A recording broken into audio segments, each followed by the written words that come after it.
kanisa la Efeso, na sisi hatuko Efeso, sisi tuko na kwa hii maneno hii kwetu itabaki Efeso, itabaki kila kitu. So lazima tuchukue maneno haya kwamba ni neno la Mungu limeandikwa kwa kanisa la Christian Catholic Church Anyani.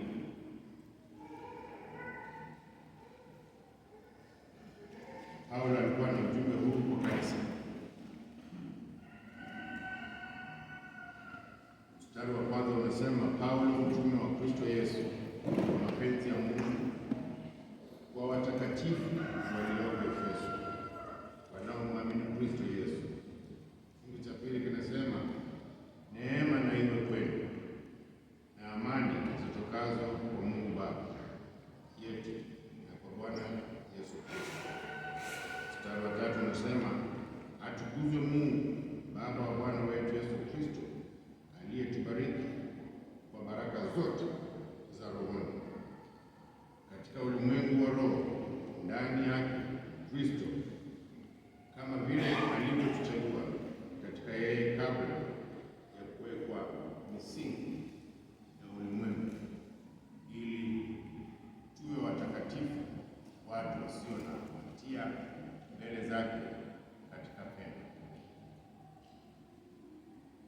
Kwa kuwa alitangulia kutuchagua ili tufanywe wanawe kwa njia ya Yesu Kristo, sawa sawa na uradhi wa mapenzi yake.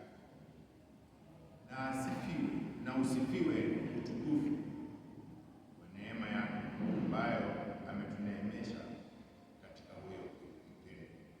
Huyo mpendwa ni nani kanisa?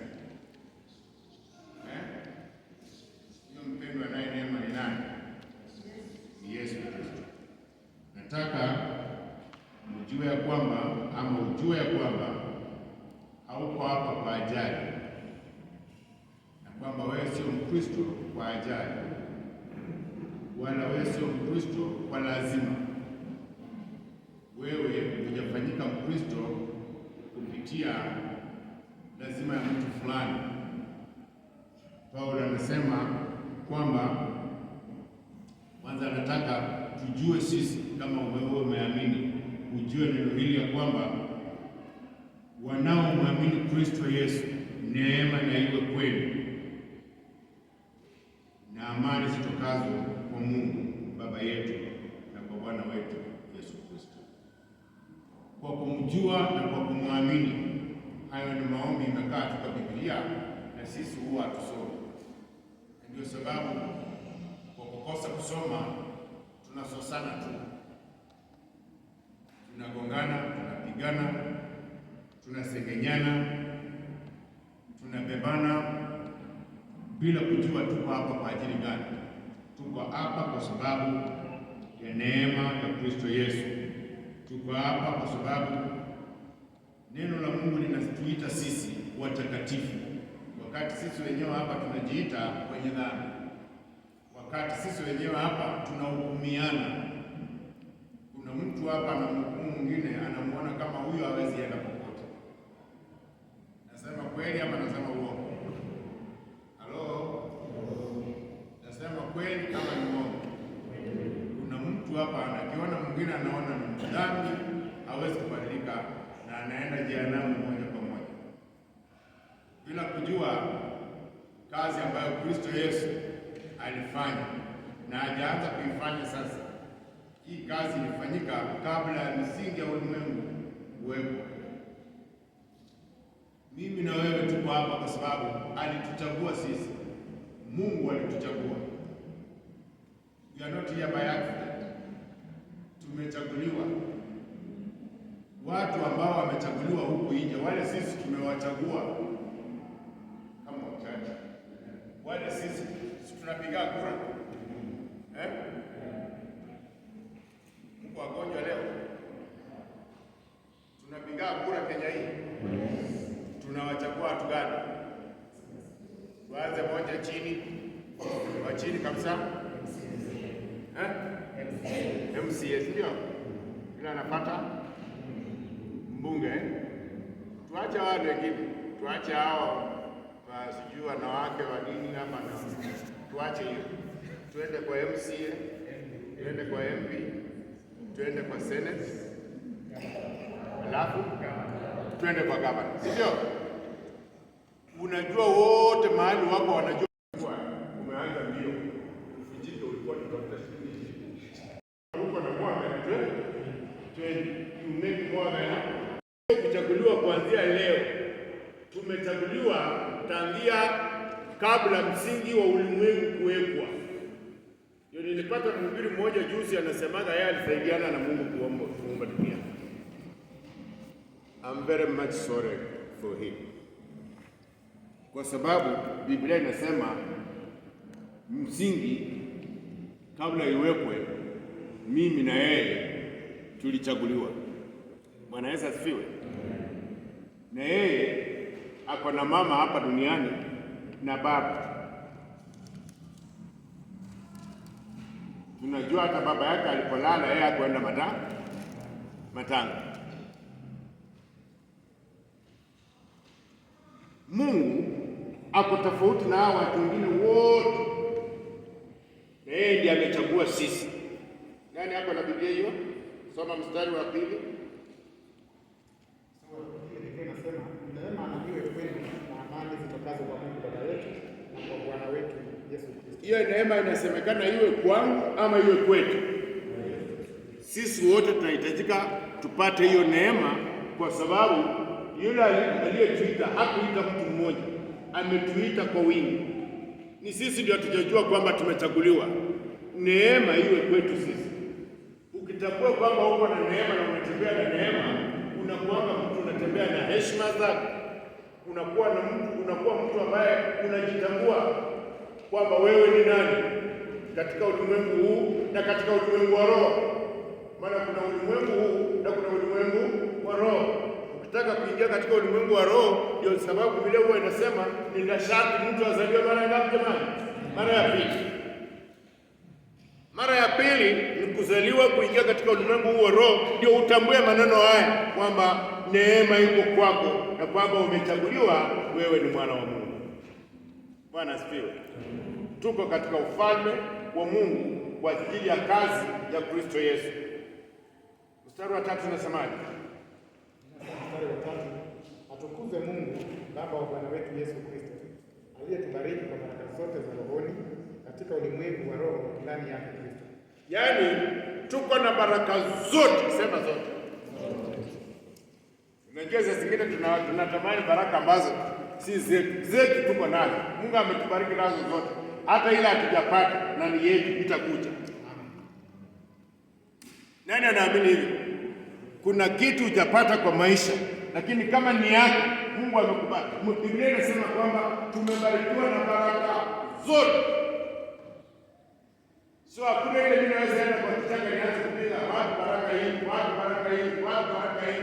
Wewe baki kwa kazi ya Mungu na uwe mwaminifu kwake. Kuwa mwaminifu kwake, soma neno la Mungu. Neno la Mungu linasema kwamba vitu vingine vyote vitapita, lakini neno lake Mungu litabaki. Bwana Yesu asifiwe. Hiyo ndio neno ambalo linaweza kutuongoza na kutulinda. Linaweza kutubariki, linaweza kutusaidia, linaweza kutuponya. Na tumeona watu wengi wakipona kupitia kwa neno la nani? La Mungu. Vitu vingine wakati vinabadilika.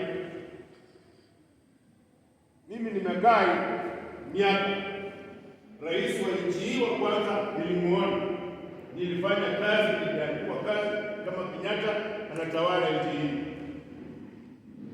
Moi akachukua nikiona, 24 years akaondoka, Kibaki akachukua nikiona, 10 years ikapita, nani akachukua? Ruto, 10 years akatoka. Nimeona sasa Ruto naye ameingia. Nasikia anasema noma ni noma.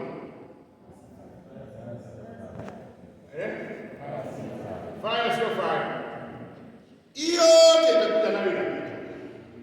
Sababu hata ile wewe unalia kusaidia na wewe utasaidia nini? Si nini? sababu Biblia inasema vitu vingine vyote vitapita, ila neno la Mungu litabaki limesimama. Wakati wa Kenyatta watu walikuwa wanamsema Yesu, wahubiri walikuwa wanamhubiri Yesu. Wakati wa Moi iwe hivyo, wakati wa Kibaki iwe hivyo, wakati wa Uhuru iwe hivyo, wakati wa Ruto bado tunamhubiri Yesu, na wakiondoka wote bado Yesu anabaki kuwa Yesu, na Mungu anabaki kuwa Mungu. Na hii watu na sera zao huwa zinatoka pia. Kila mtu anatoka na sera zake. Kenyatta alikuwa anasema harambee, harambee na mkia, na mashamba yetu wapi, na wananchi watukufu wapi? Mnaisikiaga? Ilipita ama haikupita? Na mwingine akakuja akasema anafuata mnaisikiaga? Ilifanya nini? Na mwingine akakuja anasema mafia kuku, mnaisikiaga? Mwingine akakuja akasema kusema na kutenda, mnaisikiaga? Ndugu zangu, hiyo ndugu zangu, mnamsikiaga? Imefanya nini? Neno la Mungu bado. Na hili neno linasema kwamba sisi tumechaguliwa tangia kabla msingi wa ulimwengu. Kabla hujazaliwa ulikuwa umeteuliwa tayari. So you are not here by that plan, not by accident. Uko hapo kwa sababu mpango wa Mungu. Kila ambacho tunatakana kufanya ni kumtumikia Mungu kwa moyo, kwa sababu kama ni baraka ametubariki nazo. Kulikuwa na mhubiri mmoja alikuja akatuhubiria hapa, nasoma sijui mstari mmoja mbili katika Biblia, and he was from Singapore. Nasema ushukuru Mungu. Unaweza sema alisema juu kichwa, hata kama kichwa inakaa kama malenge kwa wewe shukuru tu Mungu. Kuna mwingine hana hiyo sura, kuna mwingine hana hiyo kichwa, hapa na shida kubwa, wengine hawana hata mguu. Wewe shukuru Mungu kwa sababu uko na mguu, unaweza kubaki hata. Hizo ni baraka. Na kuna wimbo unasema hesabu baraka mpaka zoea. Unajua hiyo wimbo ndio? Hesabu baraka mpaka zoea. Ziko nyingi. Kwa nini anasemekana tuhesabu baraka mpaka tuzoee? Si kidogo. Baraka ni nyingi. Kwa wewe kuwa hapa na uvae kiatu ni baraka. Kuwa hapa na ufunge mshipi ni baraka. Kuna mtu mwingine afunge mshipi. Kuwa hapa na ufunge tai ni baraka. Kuna mtu mwingine afunge tai. Kuwa hapa na ushuke nywele ni baraka. Kuna mtu mwingine ashuke, akijaribu analala chini, ni mgonjwa. Kuna mtu huko nje hawezi shuka. Kuna watu huko nje hawezi kufanya vitu wewe unafanya. Nitakana ushukuru Mungu kwa hizo baraka. Hatuna pesa mingi ya kufanya tule venye tungetaka tule, lakini kuna wale wako na pesa na hawakuli hiyo vitu. Hiyo yote ni baraka Mungu ametupatia. Sasa sisi ile kitu hatuna ni pesa, lakini hata tithe ametupatia. Ama ni kweli ama si kweli? Ametupatia nini? Hapa tithe. Kwa sababu tunasema always there is meat to air. Kuna mtu yuko na swali hapo? Kuna kitu hapo tumesoma, tumemaliza. Soma hiyo, kuna kitu nasikia, nataka kusikia. Ndio nasema katika mstari wa 4, kama vile alivyotuchagua katika yeye kabla ya kuwekwa misingi ya ulimwengu. Alituchagua katika Kristo Yesu ili tuwe watakatifu, watu wasio na hatia mbele zake katika toba. Alituchagua katika Kristo Yesu ili tuwe watakatifu mbele zake, ndani yake tusiwe watu wa hatia. Na sisi tunajihukumu wenyewe, tunajifanya watu wa hatia, wakosaji. Hadi kukwambia kuja omba hapa, sikio ndio siku yako kutoka kanisani. Yaani unaaibika kabisa na unaenda. Lakini ukibaki peke yako hapa,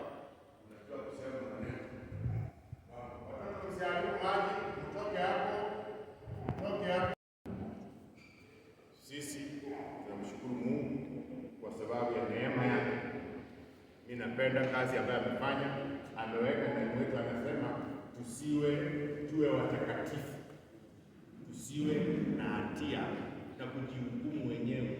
Na mnajua kwa nini huwa tunajihukumu wenyewe?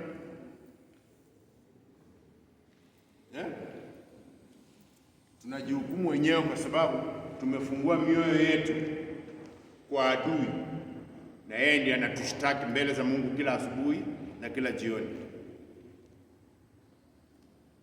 Ujue shetani anatembeanga mpaka mbinguni. Kuingia ndio aingiange, lakini maandiko inasema anafikanga kwa dirisha. Umewahi kusoma hii kitu kama hiyo? Anakuwa kwa dirisha, anachungulia, na Mungu anamuona, anasema naona toka wapi? Anasema hujui kazi yake ya kutakataka, ni atoka kutakataka. Ndio sababu shetani kazi yake inakuaga. Ukisikia tunakosana hapa, kuna mtu mmoja tu amejitokeza kutembea. Zamani ilikuwa mtu anatembeanga kwa miguu akitoka milango ya watu, sababu hatukuwa na simu. Hata wakati huo mara nyingi tukienda kufanya evangelism, lakini sisi tunawahi kufanya evangelism, unaweza enda kwa mlango mwingine ya mtu ambaye unataka mwingie, unapata hayo. Sasa unarudi tu namna hiyo, hata kwa kuachia message na yuko hakuna njia ya kuwasiliana, hana simu ilikuwaga ni ya kukoroga tu. Uende kwa call box, utakana kama mtu hapo karibu mpaka. Lakini saa hii kuna simu karibu kila mtu hapa na namba yake. Sasa hiyo namba wale wanajua kuitumia, wanaitumia hiyo simu kuhubiri Kristo. Lakini kwa yule ajui, anaweza kuitumia kuharibu Injili. Maana hapo tu kwa nyumba anaambia yule mjina watu mkiamka mmekocheka kabisa, hata kama mmekocheka maneno ya siku ya baada ya kipindi. Hiyo maneno inafanya unajihukumu, hata unashindwa kutoka kwa nyumba kuja hapa. Unaona kama kutoka hapa ni kama kwenda Mombasa. Kutoka tu hapa Manyani kuja hapa kanisani ni kama kutoka hapa kwenda Mombasa. Huwezi kwenda. Unaanza kujihukumu na kujimaliza, alafu unakaa chini, unakosa amani, unakuwa mdhaifu, alafu homa inakuja, kohoa inakuja, kichwa inakuja, mafupa inaanza, unakonjeka, unashindwa kutoka. Yaani unajihukumu tu, lakini hiyo ni mpango yetu sisi wenyewe tunafanya hiyo. Ya Mungu ni kwamba tuwe watakatifu ndani ya Kristo Yesu. Umesoma hiyo mstari wa hiyo? Imesemaje? Soma tena. Anasema kama vile alivyotuchagua katika yeye kabla ya kuwekwa misingi ya ulimwengu, ndio ili tuwe wakamilifu, watu wasio na hatia mbele zake katika pendo. Mstari wa 5 tulisoma, si ndio? Mstari wa 5 Biblia inasema kwa kuwa alitangulia kutuchagua ili tufanywe wanawe kwa njia ya Yesu Kristo, sawasawa na uradhi wa mapenzi yake. Kitu cha kwanza alifanya ni kutuchagua. Hiyo mimi nikitembea nijue hivyo, natembeanga nikiringa ndani. Nina maringo kwa sababu nimechaguliwa bila kufanya kampeni. Hao wengine ambao wametambua na wanaheshimu hiyo mwito wao, tumewachagua na wamefanya kampeni ya kutosha. Kampeni yao ilikuwa kutupromise vitu. Promise sisi vitu ya kuweka kwa nyumba zetu. Wana promise sisi vitu ya kuweka huku nje. Wataweka taa nje, maji itawekwa nje. Nini ingine ndio barabara itatengenezwa, hospitali zitajengwa, shule zitajengwa. Sasa watu kama sisi wasee, kama sisi akina watu wanataka kujengea primary kufanyeni. Lakini akija hapa atasema maneno na makofi hivi, hiyo ndio anatuahidi. Lakini huyu Mungu naye anatuahidi nini? Ametuahidi nini jamani? Ili tuwe watu ambao wamekamilika ndani yake. Tuwe kwamba tunajisikia kwamba we own the kingdom of God. We belong there.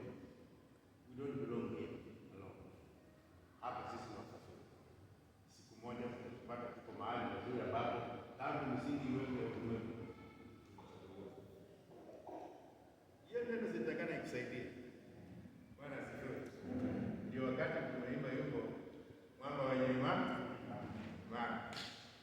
Nikikumbuka zamani tukiwa jioni tulikuwa tunakaa pamoja kama jamii tunataka kuiba. Kisikia tu useme mwamba wewe ni mtu mwingine kama wacha. Kwa nini? Tana matanga. Unakaribisha hivyo kwa bomu. Tukakuja kugundua na kama matanga itafika kwenu nyumbani na ujue kuimba hiyo wimbo utaimbaje. Ni lazima ujue kuimba hiyo wimbo. Na hata kama matanga imeanguka mahali pengine, na wewe uende hapo kama mwakilishi wa kanisa na ujue kuimba hiyo, utaimbaje? So ni lazima tu tufanye mazoezi tuimbe hiyo wimbo. Na wakati mmoja nikaenda mkutano na Nairobi kongamano kubwa, hiyo ndio ilikuwa wimbo ya kufungua mkutano. The Rock of Ages. Yaani katika hiyo mwamba ndio tumesimama. Tumejenga imani yetu ndani ya mwamba, katika mwamba wa Kristo Yesu. Mwamba ambao hautingiziki. Bwana Yesu asifiwe.